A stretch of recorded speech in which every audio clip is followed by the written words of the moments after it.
So here we have Haley. Haley, do you want to introduce yourself? Hi, I'm Haley. So I chose to talk to Haley because Haley goes on Pinterest. How much would you say you go on Pinterest?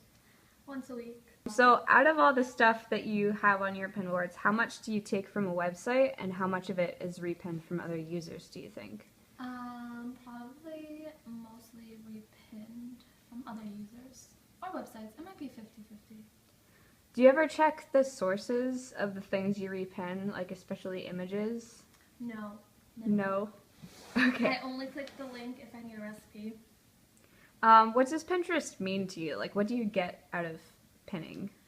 I get ideas. Okay. Seems like a fairly straightforward answer. Alright, but here's the thing. Did you know that if you repin copyrighted material, Pinterest holds you responsible? Did you know that was a thing? No. No? Do you think you've probably repinned copyrighted material? Probably. Do you ever, like, check for that sort of a thing? Nope. No? I just pin it. Well, it's so easy. Yep. Just click the button. Just click the button. Okay.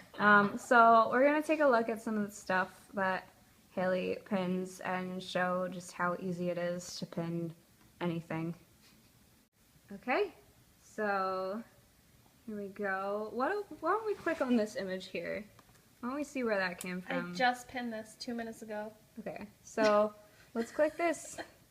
There's the source there. That's what it says the source is. Okay, so this seems like it's actually like where it came from. So that's pretty good. Let's see if we can get another. Alright, so now we have one from Tumblr. Oops. That's just... Okay, this doesn't at all look interesting. Alright, so that doesn't really say where that came from. Okay, so we are taking a look at Pinterest Terms of Service, and it says here that you personally agree to identify and hold harmless Pinterest and its officers, directors, and employers and agents from and against any claims, suits, proceedings, disputes, demands, liabilities, damages, losses, costs, and expenses, including without limitation reasonable legal and accounting fees, including costs of defenses of claims, suits, or proceedings brought by third parties in any way related to A, your access or use of our products, B, your user content, or C, your breach of any of these terms. You're a criminal. You're a criminal, Haley. It makes me nervous. Just a little bit ago, you were saying that if you could get in trouble, you would. I'm gonna print them all out and make a little book and then delete all the pins. My Well, last maybe question. they should tell us this. Do you think that there should be legal fees for stuff like this, or do you think they should just make it impossible to post copyrighted material, or I think it's on their end. They should prevent that somehow. do you see this as piracy? No, I just see myself as looking for fun ideas. So you're gonna keep doing this? Probably. Okay. All right. Thank you very much. Running? Yeah. So, hi, I am Professor of Practice Stephen Dorado. We are in the lower level of the Trainer Arts Center. As you see around the room, the Christmas lights and the informal ways of our students decorating this place. It's a wonderful, wonderful hideout for teacher and student alike. So, Stephen, you are a photographer. Yes, I am a photographer. How familiar are you with Pinterest? Pinterest? Yes. Not at all. So I think I've heard it, but Yeah. I didn't take note.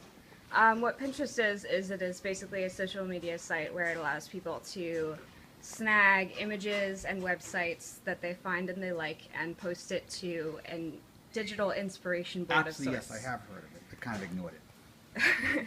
So how does it make you feel that someone who sees one of your pictures, for instance, and likes it, may be able to take it, despite it being copyrighted, Right. and post it to their heart's content?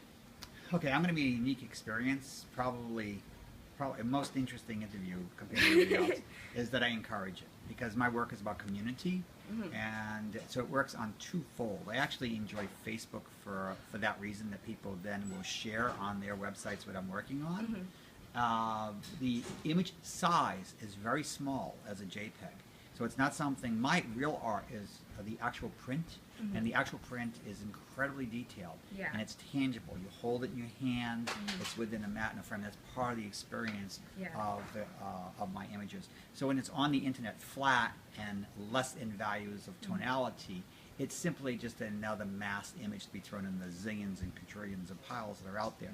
So for a person to lift my image and use it in their website or for advertising or whatever, interesting enough gets back to me. It gets back to me by way of a lot of people actually do give credit. And so I find in my stats in my own website that sometimes it goes through the roof, and I Yeah. get inquiries because it's on somebody, and this is an actual fact, on somebody's music site in France, that they picked one of my images up. And all of a sudden I get all these inquiries from people, mostly younger adults who go to this site, but it was a great way, again, to communicate about what I do. So I'm actually using it for all of its faults to turn it into my pluses and advantages. Well, where Pinterest makes a lot of people angry, and especially artists, is that instead of using a small icon or avatar, it's actually the full image size and the full resolution. Right. Again, my images are not large at all. Yeah. You print them out and they're going to be pixelated. On the screen, at tops 1,000 pixels across, they look fine, but the minute that you do try to reproduce them, there's no way you can do it. It's going to be all washed out. Yeah. So Pinterest functions in a way that makes it incredibly easy to post any picture you find. Right. There's a little button you can click that you can put in your bookmarks bar, and it doesn't matter if it's copyrighted, you have the ability to do that. But Pinterest actually doesn't warn people about the dangers of posting images that may have copyright to it. And they actually say that in accordance with the Digital Millennium Copyright Act, if you post an images that is copyrighted, not only are you at fault, you have to pay for your own legal team, Pinterest legal team, and any fault that the company may face in the process of legal trial. Do you think that the website is failing in its duty to its users? That's a simple answer, is that they're screwing up. That should be a disclaimer right on the title page before you go into any site that you need to click on. And it should be right up in front to let people know and educate people about the facts. I'm sure a lot of people will obey that aspect of the copyright. Can you get that in there? La Beauté Pandora. So this is a Tumblr website Yeah. that Stephen is telling me one of his images was posted on with the correct information that... Brings you right back to my website. Yeah. And from my what do you call countdown number was in the thousands over the first few weeks, because people were going to the site and then going back to my site to discover my work, which I've been doing. Would you say that's the norm, or would you say it's the norm to have an image completely without any... Actually, I find more often, and I don't go to Pinterest, but I tend to go to these blog sites, which they seem to be respectful. Yeah. I think all of them are respectful to bring you back to their source, bring you back to where this image originally came from.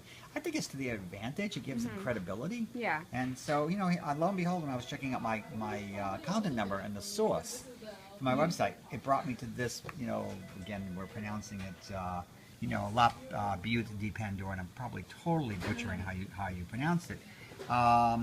There it is. There's my website with one of my images. And I was really impressed with that, and pleased to see I'm in very good company with photographers past and present from art photographers around the world. And I'm hooked because of that little coup that took place. And I have been learning some great photographers that I've never would have seen before to pass them on to my students. Now a number of my students consider this to be their point of reference to do research as well.